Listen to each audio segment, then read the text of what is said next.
American Comics. My Warhammer Simulator Chapter 181 to 190. Dong, dong, dong. Shortly after, Luo Sha, having ended his brief conversation with Stark, strode forward in his Terminator armor. In one of his massive palms, he carried the headless corpse of Ivan Vanko, completely encased in black armor. Actually, Luo Sha hadn't intended to kill him. Even capturing him alive and handing him over to Redditus to be transformed into a servitor would have been a good thing. But it must be said, the posture he held at that moment was just too perfect.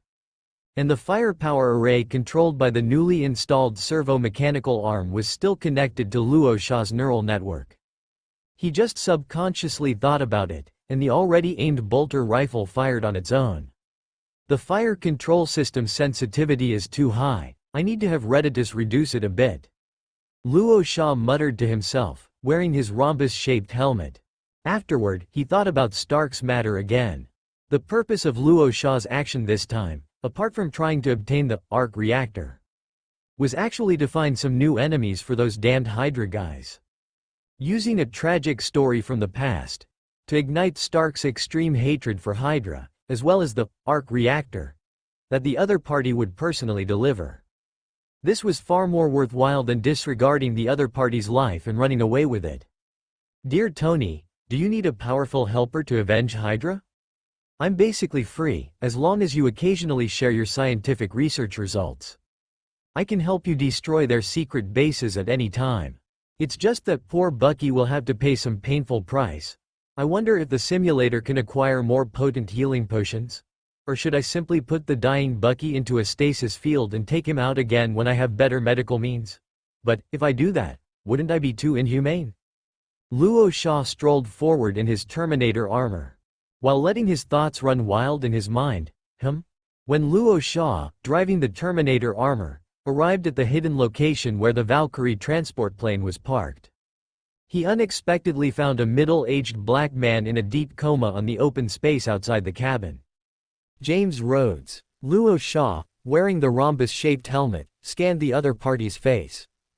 He quickened his pace and quickly entered the cabin. At this moment, Iron Man David, who was squatting on the metal floor playing with a mechanical parrot, slowly stood up. He shook his metal head and said helplessly to Luo Sha, who casually threw down the headless corpse. "Respected master, is this one of the targets you intended to capture alive?" "David, it was just a mishap. Can you tell me what's going on with this mechanical parrot and this set of Iron Man armor?" Luo Sha, who had just taken off his rhombus-shaped helmet, raised his hand and pointed at the mechanical parrot that was hopping and flapping its metal wings on the ground. Then, his fingertip turned. Pointing at the war machine standing inside the cabin, he asked with a puzzled expression. "The mechanical parrot seems to be a pet created by this headless human. And this set of armor can be considered my spoils of war for saving him. Even if Redditus doesn't end up using it, you can use it to decorate your base hall. More power armor is temporarily unavailable. You can use local products from Terra to fill the gap." Iron Man David said respectfully. The next moment, Luo Sha, who bared his fangs because of a smile, raised his huge palm towards Iron Man David. A metal thumb shook up and down a few times at the other party. "David, you really are my most understanding and considerate butler. This mission has been successfully completed, we can leave." "As you command, master."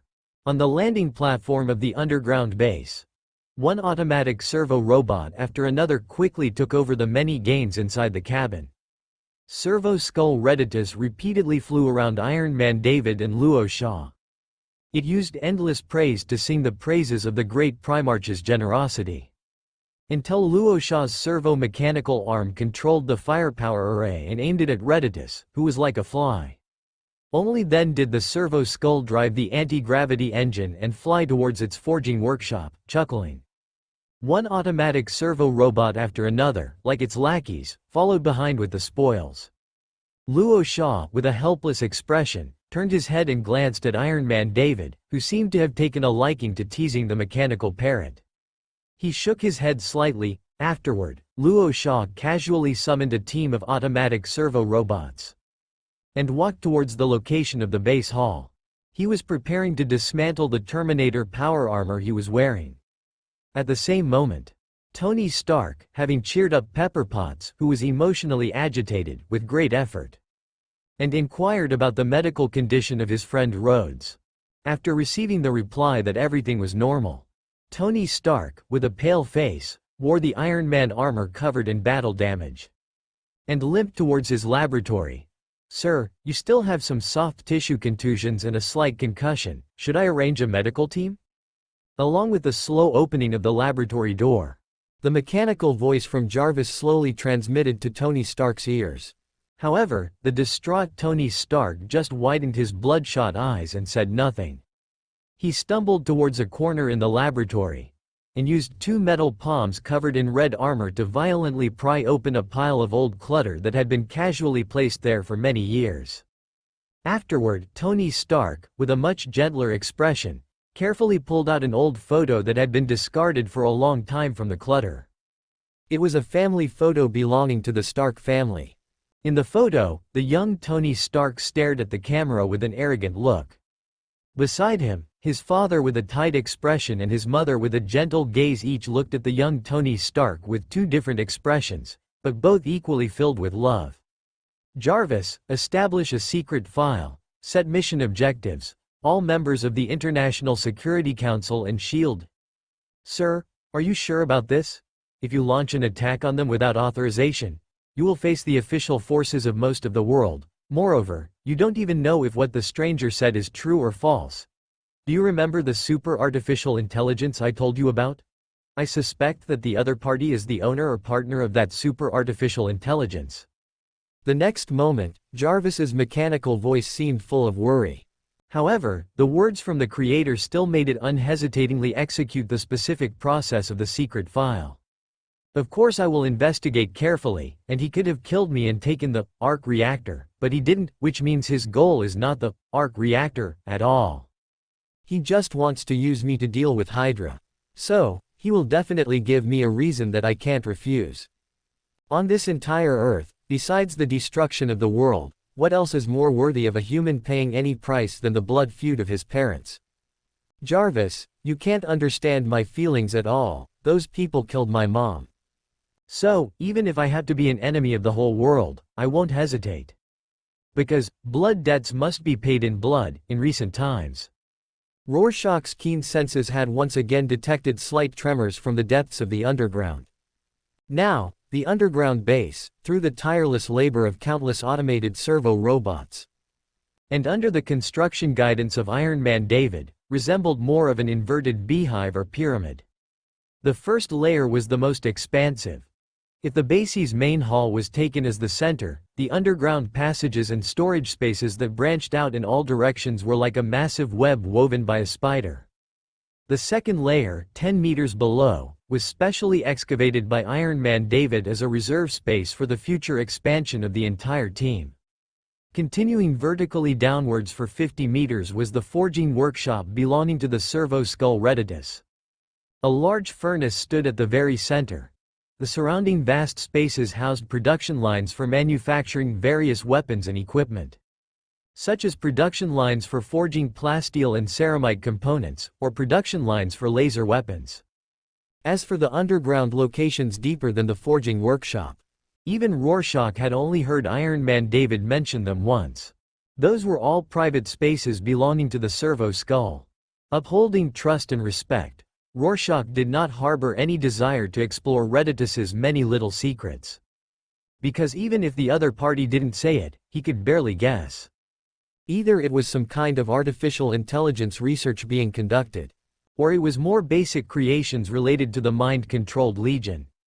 Especially after Rorschach vaguely sensed that the number of automated servo robots far exceeded the 1,000 plus that Reditus had mentioned. He wasn't too angry. It's just that the servo skull's next proposal would be shelved for a long time at the Round Table Conference.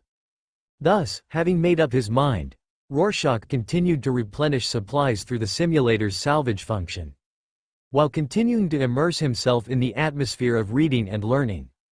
He could now simply read Imperial script, but he was still unable to adapt to writing and conversation.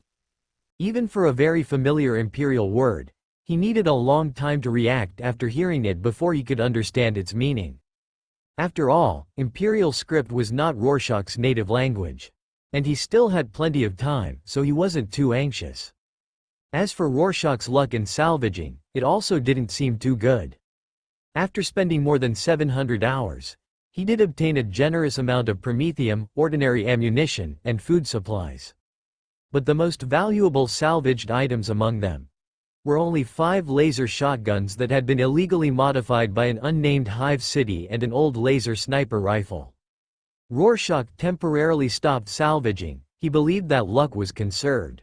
Since his luck had been bad recently, perhaps it was in order to obtain better things in the next designated salvage. Half an hour later, just as Rorschach finished organizing the simulator and began storing the supplies in the resource storage warehouse, the shouts and hollers from the servo-skull Reditus interrupted his work.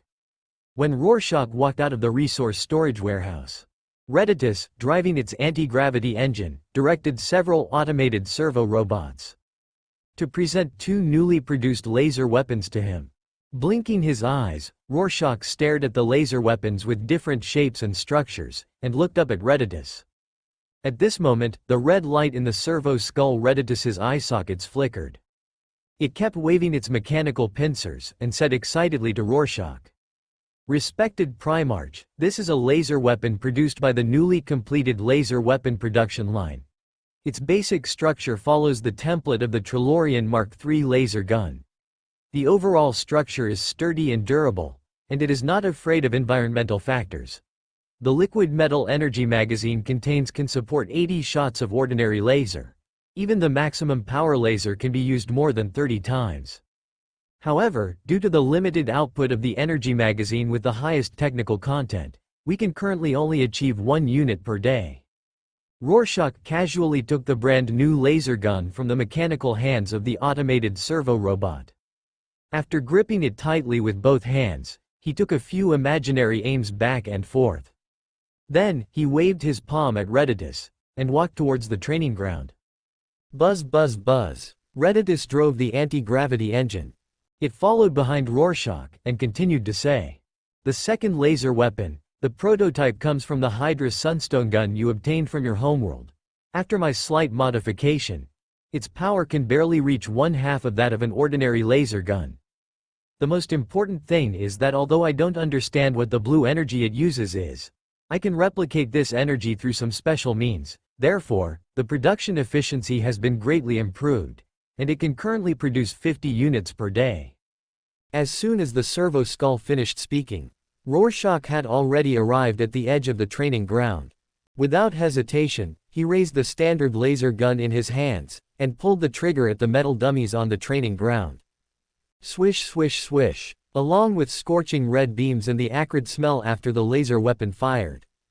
A metal dummy was constantly penetrated by laser beams, leaving behind dark red holes emitting scorching heat. "The power is okay, it's just that the number of bullets is a bit small, and the interval between shots is a bit long. Do these self-produced energy magazines support emergency charging?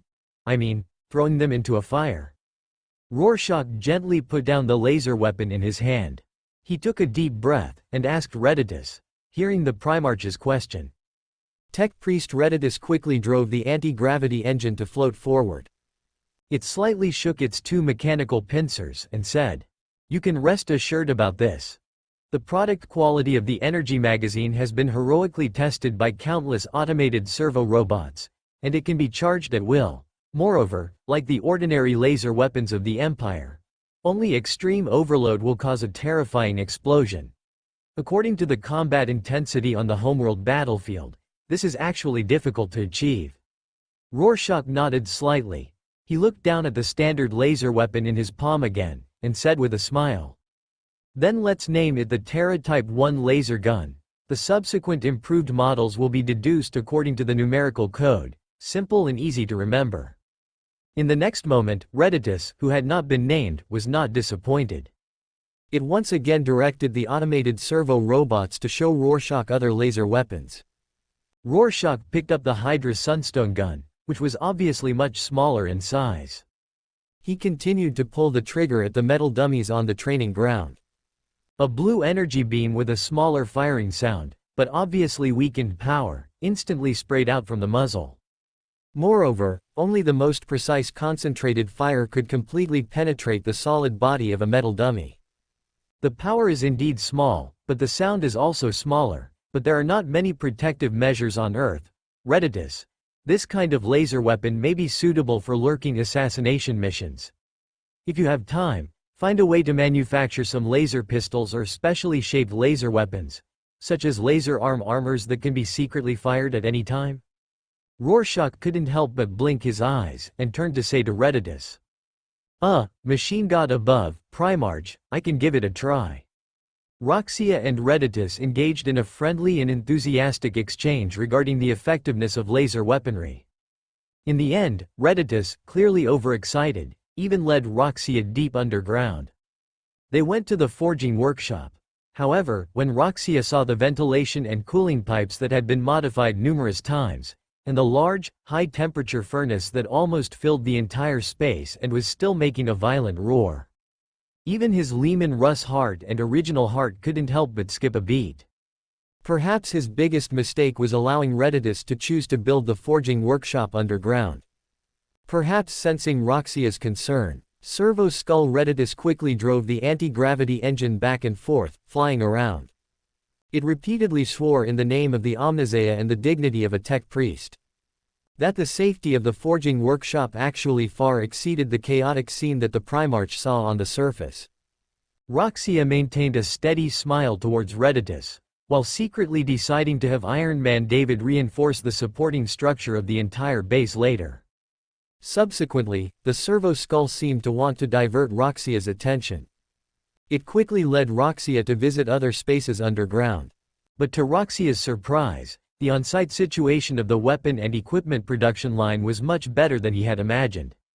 The automatic servo robots stationed at each production node assembled various plastic steel and ordinary steel cast gun parts at dazzling speeds. The slowly rotating conveyor belt seemed to also have inscribed prayer scriptures for blessings. Even the air was filled with a pungent smell mixed with various holy oils. So, Roxia, who was particularly sensitive to smell, glanced around and immediately left the weapon production line. However, when Redditus suggested going to see the prototype of the laser cannon still under construction, Roxia, who had narrowed his eyes, suddenly stopped. He thought for a moment, and began to describe to Redditus an alien species called the Chitauri. Roxia briefly described the Chitauri's living behemoths in his memory, as well as the Chitauri's airships and the Chitauri infantry's attack methods. The fanatical Servo Skull Redditus immediately waved its mechanical pliers and proposed a solution to Roxia. Automatic servo robots equipped with lumberjack guns or laser weapons were sufficient to deal with the numerous alien infantry. If time permitted, the powerful laser cannons could easily deal with the alien living behemoths. Even if the weapon quality was not good enough, it could be compensated with quantity. With a barrage of cannons, even a Chaos Demon would have to go back to where it came from. As for the fast-moving alien units, Redditus cautiously said to Roxia, if the Primarch allowed it, it could manufacture a type of automated machine called the Lammergeier. This automated machine, equipped with 2 main engines and 4 auxiliary engines, could be equipped with various types of heavy weapons. Its extremely powerful flight capabilities would also be enough to crush any alien flying units. At this moment, Roxia, with a half-smile on his face, subconsciously turned his gaze. He stared at Redditus, whose mechanical voice was getting softer and softer, and asked softly, "How many have you built?" Without your permission, how dare I manufacture them without authorization?